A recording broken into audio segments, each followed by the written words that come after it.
Tapi yang menduga citakan kita, Shah Alam kalah. Di Selangor daripada dua kursi kita boleh rampas lagi 3, jadi ada 5. Dan sekarang analisa politik di Malaysia ini. So di Shah Alam kita masih lagi kalah, tuan-tuan dan puan-puan. Sebab itu 10 hari 9 hari yang terakhir ini, kita yakin sebenarnya tuan-tuan jangan ambil mudah lah. Kita masih ada masa untuk kita nak tukar apa yang laporan Malaysia ini. Saya tak bawa masa lagi, semua dah tunggu, semua dah nantikan. Jam 10 ni saya takut perlu kita habis cepat. So saya persilakan Datuk Lokman Nur Adam. Ini banyak bekas anak-anak ISA, bekas ahli majlis tertinggi, bekas calon, semua bekas je.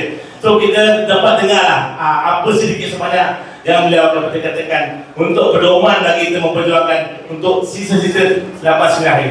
Saya persilakan.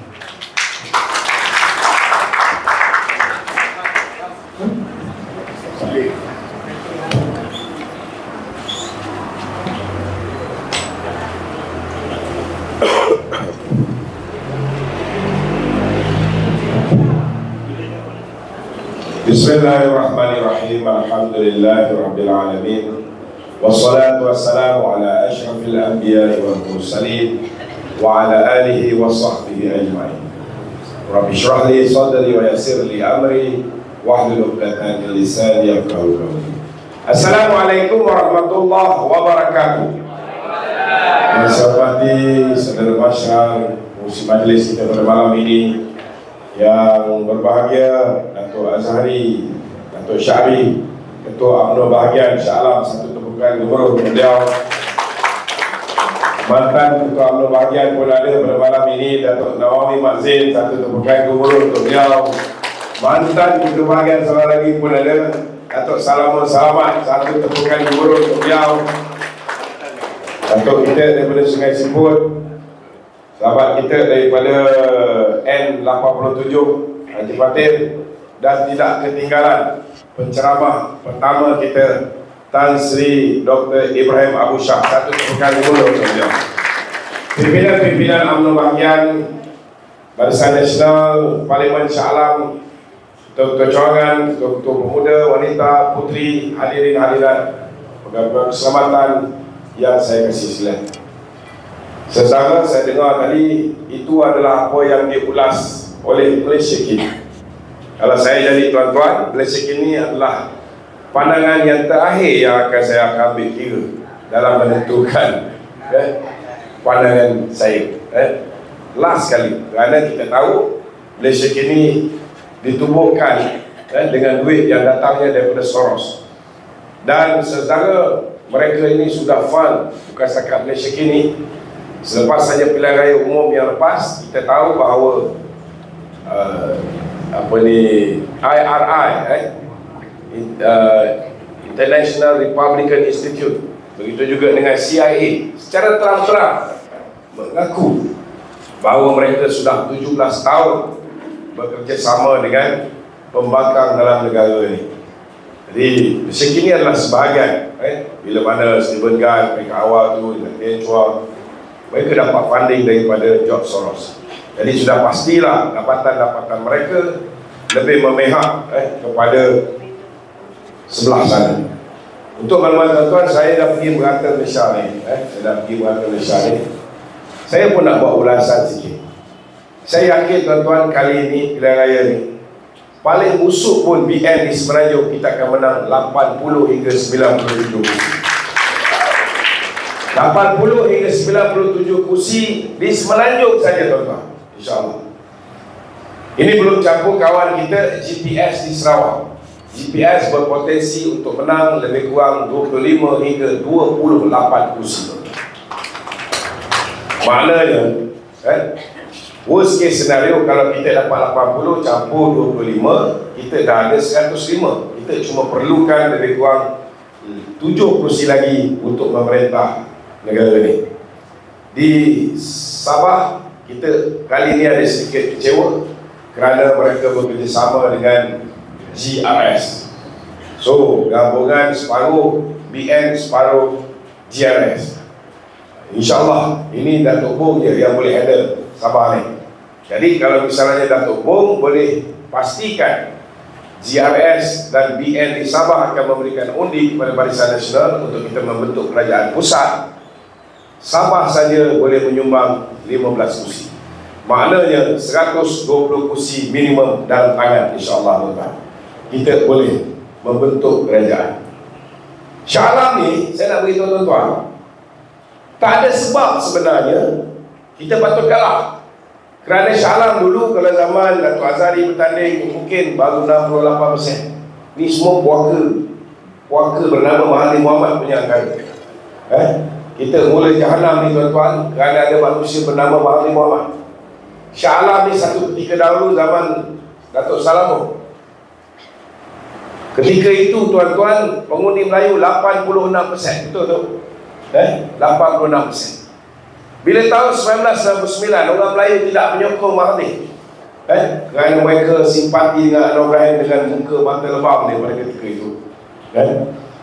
Sementara apa yang Mahathir buat, Mahathir telah membuat apa yang dipanggil sebagai gerrymandering. Dia potong kawasan Parlimen ni, kawasan Melayu macam Shah Alam ni, dia potong, dia masukkan Berkeley, dia masukkan kawasan India, kawasan China, dia masukkan. Last sekali daripada 86% Melayu, dan orang Melayu boleh menentukan siapa ahli Parlimen Shah Alam. Akhirnya ianya bertukar menjadi tinggal 68%. Bila 68%, separuh undi Barisan Nasional, separuh lagi undi Pemakam. Itu yang kita sudah tengok wajah Khalid Samad berubah. Daripada Khalid Samad seorang tokoh PAS yang lantang cerita pasal Islam, yang kalau boleh sebelum subuh kalau menang je sebelum subuh dia akan tutup kilang Kasper. Last kali dia lah juara mempertahankan kilang Kasper, tuan-tuan. Sampai kan ada orang panggil dia Khalid Gereja. Ingat lagi tuan-tuan? Khalid Gereja. Tapi akhir sekali bila dia dapat Khalid banjir hilang, dia terus hilang. Dia hari ini bertanding di Titi Wangsa. Saya nak beritahu tuan-tuan, akibat daripada perbuatan Mahathir inilah saudara, kawasan Parlimen Shah Alam ini tinggal 68%, dan setiap sesiapa yang nak bertanding di Shah Alam, kalau nak menang, akhirnya kuasa penentu terletak di tangan bukan Melayu. Inilah kerosakan yang dibawa oleh Tun Dr. Mahathir Mohamad. Namun alhamdulillah hari ini kita sudah ada 75% tuan-tuan pengundi Melayu. Maknanya dia akan kembali kepada asal 86 dalam jangka masa panjang. Sebab apa tuan-tuan? Tuan-tuan kena faham. Sebab orang Melayu ni dia membiak dengan boleh tahan dahsyat dia. Anak dia 2, 3. Tuan-tuan tak payah cerita banyak lah tuan-tuan. Saya ada 11 orang anak. Cuba tuan-tuan bayangkan macam mana orang Melayu membiakkan anak-anak dia. Saya ada 11 orang anak. Walaupun 2 orang anak angkat, saya ambil seorang anak angkat daripada Indonesia, seorang lagi saya ambil anak angkat daripada Rohingya. Tapi anak saya pribadi 9. Itu orang Melayu memang suka budak-budak, suka anak. Masyarakat Cina tuan-tuan, hari ini saya tengok trend mereka. Trend mereka paling banyak pun 2 orang. Kalau mungkin ada 3, biasanya 1.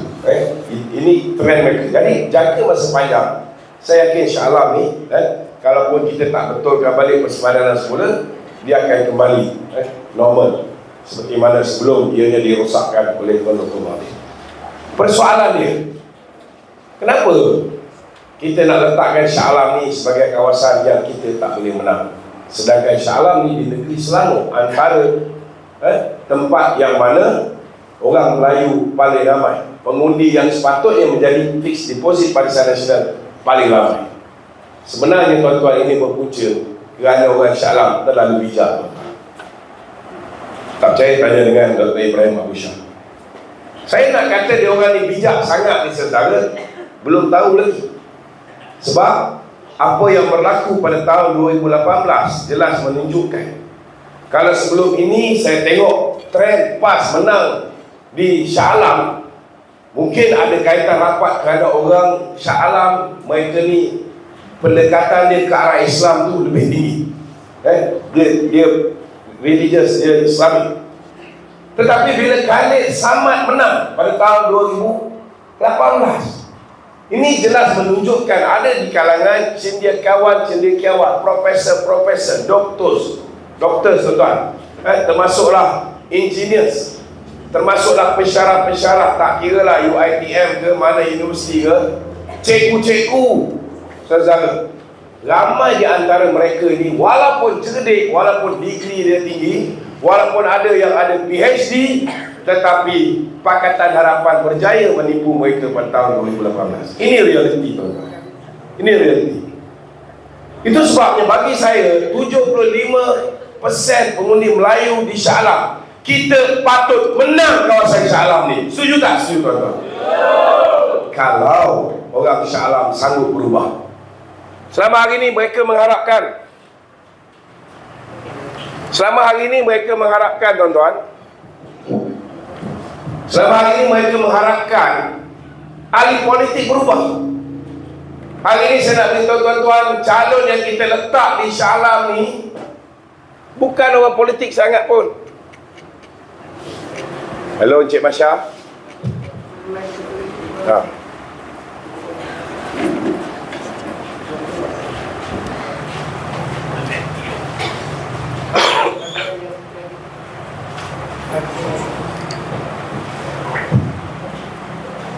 Saudara, calon yang kita letak di Shah Alam ni, pertama sekali tuan-tuan, overseas graduate. Kedua, dari segi pengalamannya dalam kerajaan, duduk di Jabatan Perdana Menteri, mempunyai kepakaran dari segi sudut ekonomi dan sebagainya. Sepatutnya orang Shah Alam, kalau dia boleh berfikir dengan waras, dia tahu bahawa calon kita jauh lebih baik berbanding dengan calon-calon yang lain. Betul tak, tuan-tuan? Tak ada sebab mereka tak boleh memenangkan calon daripada Barisan Nasional. Tetapi kita lihat kenapa kita tewas pada tahun 2018. Saya ambil contoh. Pakatan Harapan menjajakan bahawa Malaysia berhadapan dengan keadaan yang sangat tenang pada tahun 2018. Tenang macam mana? Mereka kata kita menuju ke arah kebangkrutan kerana hutang 1MDB berlipat kali ganda, sehingga kita terpaksa melaksanakan GST, kononnya nak cover hutang di 1MDB, macam-macam yang mereka fitnah, tuan-tuan. Hakikat dan realiti dia, kalau orang-orang di Shah Alam ini saudara yang bijak pandai, dia ambil sedikit masa, dia buka website, sama ada website Bank Negara Malaysia atau dia buka World Bank punya website, dia boleh tahu setiap indeks prestasi ekonomi negara kita Malaysia. Kalau nak cerita tentang hutang banyak, saya nak beritahu tuan-tuan, di zaman pemerintahan gandingan antara Dato' Najib Tun Razak dan Dato' Seri Ahmad Zahid Hamidi sebagai Perdana Menteri dan Timbalan, 2015, saya nak beritahu sesuatu, hutang kita 54% lebih kurang berbanding dengan GDP kita ataupun KDNK kita. Sangat sihat. Tetapi 2016 kita berjaya turunkan menjadi 52%. 2017 kita turunkan lagi, tuan-tuan, menjadi hanya 50.8%, lebih kurang 686.8 bilion ringgit saja, tuan-tuan, hutang Malaysia. Dan sebelum kita kalah, sebelum kita kalah pada ketika itu, tuan-tuan, kadar hutang kita berada di tahap yang sangat sehat, iaitu 48% berbanding GDP kita. Tuan-tuan, macam mana kita boleh bankrupt kalau hutang kita 48%? Singapura ketika itu lebih 100%. Keadaan Malaysia ni paling teruk, tuan-tuan, hutangnya ialah pada tahun 1986. Siapa Perdana Menteri masa itu? Mahathir. Hutang negara ketika itu secara ialah 103.4%. Itu pun kita tak bankrupt. Kalau 103.4% kita tak bankrupt, bagaimana mungkin zaman Dato' Seri Najib kita boleh bankrupt? Tapi orang pada ketika itu yang bijak pandai di Shah Alam ini nak menilai sama ada fitnah itu betul ataupun tidak. Mereka tidak melakukan apa yang dipanggil dalam Islam sebagai tabayun, memeriksa sama ada berita yang datang itu benar ataupun tidak. Sepatutnya kita dalam Islam kita dianjurkan supaya kita cek. Apatah lagi kalau berita itu datang daripada orang yang fasik, kita kena cek dulu.